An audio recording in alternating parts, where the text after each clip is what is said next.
நேற்றைய தினம் சட்டமன்ற உறுப்பினருடைய பதவியை ராஜினாமா செய்துவிட்டு இன்றைக்கு கழகத்திலே தமிழக வெற்றி கழகத்தில் நான் இணைந்திருக்கிறேன்.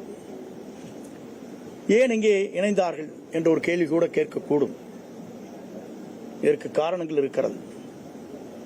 இன்று திமுக வேறல்ல, அண்ணா திமுக வேறு என்பது அல்ல, உங்களுக்கு தெரியாத ஒன்றல்ல. இரண்டும் ஒன்றாக இணைந்துதான் பயணங்களை மேற்கொண்டு வருகிறார் என்பதை நாடறிந்து கொண்ட ஒன்றாக இருக்கிறது.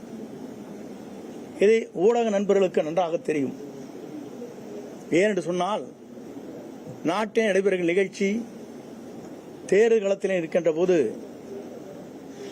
ஆளுநரிடத்திலே கொடுக்கப்பட்ட மனு,